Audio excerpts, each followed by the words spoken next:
ابن مسعود رضی اللہ تعالی عنہ فرمائی 4 آیات فی سورة النساء خیر للمسلمین من الدنیا جميعا.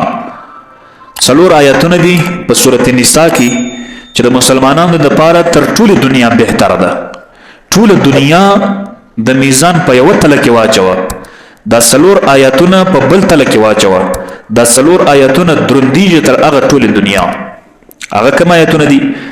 ډیر ناشنا آیاتونه دي او ډیر فراخ آیاتونه دي، د رحم آیاتونه دي، الله د خپل د بندگانو سره د مینې او د محبت آیاتونه دي. هغه کم دي؟ ان الله لا يغفر ان يشرك به ويغفر ما دون ذلك لمن يشاء. په تحقیق سره الله رب العالمین بخښنه کوي و هغه کس ته چې پر الله باندې شرک راوړي، یعنی د الله سره د بل خالق منندوی وي، د الله سره د بل مالک منندوی وي، په ذات کې او په صفات کې د الله شریک نسی، بل انسان وي که حجر وي که شجر وي که مدر وي، د مشرک انسان الله نه بخشي. د شرک د ګناه څخه ما سوا چې هر ګناه یې الله وایي زه درته معفوم چې زما خوښه سي، زما باک پکې نسته، څومره غټه دروازه الله درته خلاص کړي. او ومن یشرک بالله فقد افترى اثما عظیما. کوم انسان چې د الله په ذات باندې شرک کوي دا په یو ډیر لوی ګناه باندې مبتلا ده. شرک لپاره معافي نسته.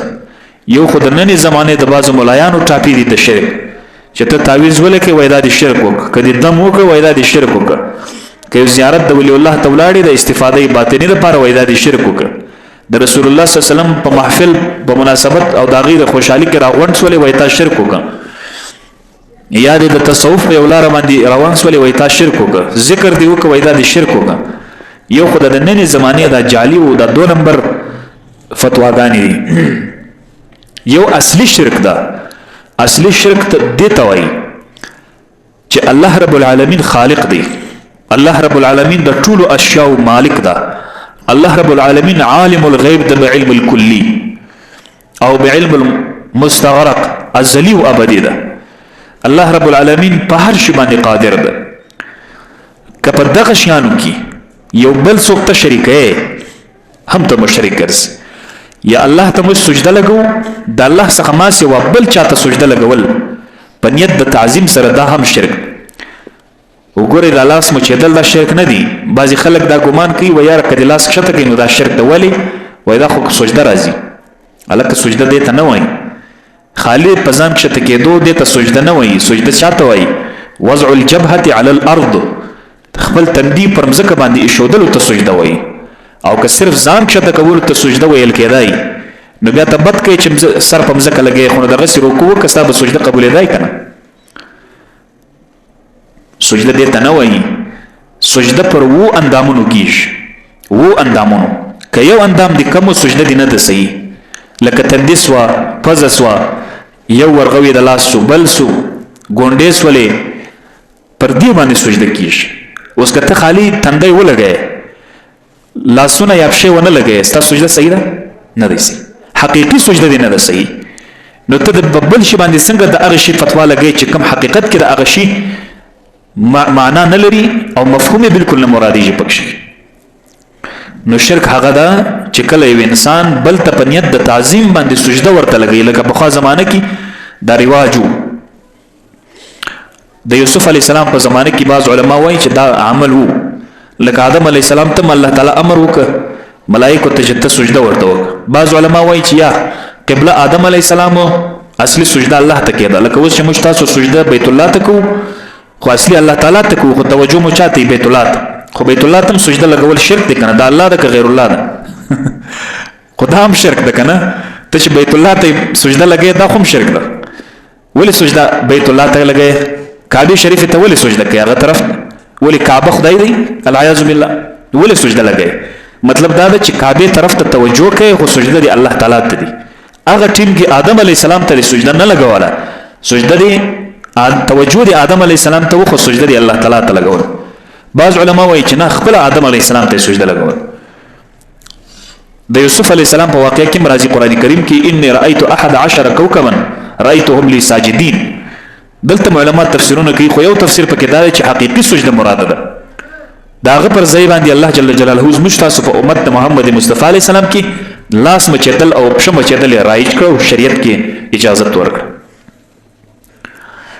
دویم نمبر ولو انهم اذ ظلموا انفسهم جاءوك فاستغفروا الله واستغفر لهم الرسول لوجدوا الله توابا رحيما. دا یو ډیر فراخ آیت نه. الله تعالی فرمایي کچیر دغه ظالمان دا مسلمانان چې په ځانو باندې ظلم کړی دا ټول عمر په ګناهونو تیر شوی دی، ټول عمر د الله په نافرمانیو تیر شوی دا، دوی کچیر راسي الله رب العالمین پیغمبر ته، الله رب العالمین پیغمبر خوش پیغمبر ورته مغفرت غواړي، طلب د بخشش وکي، نو الله رب العالمین ورته معافي کوي. یو صحابي د الله د رسول صلی الله علیه وسلم مزار تراغي، رسول الله مبارک د دنیا څخه تللی دغه آیت ولوستی ویل چې الله پاکه تا په خپل اعلان کړی دی کچیر ظالم او ګناهکار انسانان راسي پیغمبر ورته معافي وغواړي، الله وایي زه معافي ورته کوم. ځان د پیغمبر علی السلام په قبر مبارک باندې وغورځول ول زما د طرف څخه د الله تعالی نه معافي وغواړه، زه ډیر ګناهکار یم. د قبر څخه ناره ورته وسوله، علامه ابن کثیر ذکر کړی، علامه سیوطی ذکر کړی دا، علامه سیوطی ذکر کړی وای د قبر څخه ناره ورته وسوله چې ورسه تا ته معافي سوی ده. نو دا یو ډیر عجیب آیت شریف دی، عجیب آیت ده، ډیر فراخ الله جل جلاله خپل بندگانو مسلمانانو لپاره کړی. وسم چې کله خلک زی مدینه منورې ته دغه آیت کریمه وایي او سلامي سره یو ځای بیا رواني شي. دریم نمبر آیت کې الله تعالی فرمایي ان تجتنبوا کبائر ما تنهون عنه، دا ان شرطیه ده. الله فرمایي که په دې شرط سره چې تاسو د غټو ګناهونو څخه ځان وساتئ، د غټو ګناهونو څخه ځان بچاو کړئ،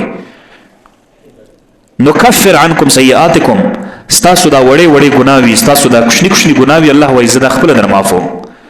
غټه ګناه مه کوئ، کوچني ګناهونه الله وایي زه په خپل درته معافوم استاسته. وندخلکم مدخلا کریم، الله فرمایي جنت ته داسې داخلو. څلورم نمبر آیت دا ده ومن یعمل سوءا او یظلم نفسه ثم یستغفر الله یجد الله توابا رحیما، یجد الله توابا رحیما. که څوک څخه کوم انسان څخه ګناه وسي او مغفرت وغواړي د الله نه، الله تعالی فرمایي زما د رحمت دروازه خلاصه ده، زه بخشش ورته کوم. حضرت جابر ابن عبد الله انصاری رضی الله تعالی عنهما فرمایي د نبی علیہ السلام سره روایت کی رسول الله صلی الله علیه وسلم فرمایي شفاعتي لاهل الكبائر من امتي، زما شفاعت په ورځ د قیامت د هغو کسانو د پاره دی چې کوم خلک کبیره ګناه په دنیا کې کړي، غټه ګناه یې کړي. من کذب بها لم ينلها، کم څوک چې زما د شفاعت منکر دی، الله د الله رسول فرمایي هغه خلکو د پاره زما شفاعت نشته، هغه خلکو ته زه شفاعت نکوم. مدینه منوره کې هم داسې ډول لوی بورډ لګېدلی ده، په هغه ځای کې دا حدیث شریف لیکلی ده شفاعتي لامتي لاهل الكبائر، زما شفاعت د الله پیغمبر فرمایي چې ثابت دی او حق دی د هغه کسان دپاره چې څوک یې غواړي. الله دې موږ تاسو ټولو ته د نبي اسلام شفاعت نصیب کړي. کم انسان دی چې ګناه نه ځلې کېږي او کبیره ګناه نه ځلې کېږي، بعضې ملایان بیا په دې هم شته دي و یاره د رسول الله شفاعت نشته، د خدای ظالمانو د رسول الله مبارک شفاعت څنګه نشته؟ وایي په کبایرو کې نشته، یعنی غټې ګناه که درسه سوي، مثلا زنا درسه سوي، غلا درسه سوي، قتل درسه سوي، د مور پلار نافرمانی درسه سوي، دا کبیره ګناهونه که دا کبیره ګناهونه درسه سوي وایي رسول الله شفاعت نه درته کوي، واضح دروغ دی. یو خدا حدیث کې رااله د الله رسول فرمایي چې کبیره ګناهونو کې زه شفاعت کوم. دویم دا ده چې کبیره ګناهونه اصل هغه ګناهونه دي چې پکړ پکې زیات ده، هغه نسی معاف کېده، هغه په هغه صورت چې تا توبه نه ایستلې. یو خو هغه کبیره ګناه ده چې تا کړې وي په آخر عمر کې توبه ایستلې وي په صدق دل سره، هغه ګناهونه دي معاف. توبه دې نه ایستلې، ګناه دې کړی وي کبیره ګناهونه، په دغه ګناه مړ شوی، رسول الله صلی الله علیه وسلم شفاعت درته ځکه کوي چې هغه نو نسی معافېدلی. صغیره ګناهونه خو خود به خود معافي شي، تل لمونځ وکړه ستا صغیره ګناهونه معاف شو، یو لمانځه تر بل لمانځه چې دا صغیره ګناهونه معافي، او دست یې وکړه په لاسو په مخ دې ګناه کړي هغه معافي شي، د شوال روژې ونیسم دا معافي شي، ورسره د رمضان مبارک روژې ونیسم معافي شي. دا واړه واړه ګناه خو چې دی دا پرې معمولي څیزونو باندې هم خلاصیږي، ختمیږي. اصل خبره د غټو ګناهونو ده، او صغیره ګناهونه علی الدوام ده هم کبیره ګرځي، یعنی یو کوچنی ګناوي بار بار یې کوي، بار بار هغه د خپل غټ ګناه وګرځي. بل ځای کې انس ابن مالک روایت کی نبی علیہ السلام فرمایي من لم يكن من اهل الكبائر فما له، یعنی کم انسان نبی علیہ السلام فرمایي چې کبیره ګناه نه لري هغه د پاره خو شفاعت ستنه او خپل ډایرکټ جنت ته نه وځي. نبی علیہ السلام فرمایي هغه امتیان چې کبیره ګناهونه ځینې سوي هغه د شفاعت د پاره ضرورت لري. دغه شانت حسن د نبی علیہ السلام سره روایت کوي، نبی علیہ السلام فرمایي مجتمع الرجاء والخوف في قلب امرئ مسلم عند الموت، د مرګ په ټیم باندې چې ته د مرګ فرشته ووینې ستا په زړه کې د الله څخه ویره هم وي او د الله د رحمت امید هم لرې، نو الله جل جلاله د هغه شي څخه چې ته بیریږې ستا حفاظت درکوي، او د کوم شي چې ته امید لرې د الله جل جلاله د رحمت هغه الله تعالی درکوي درته.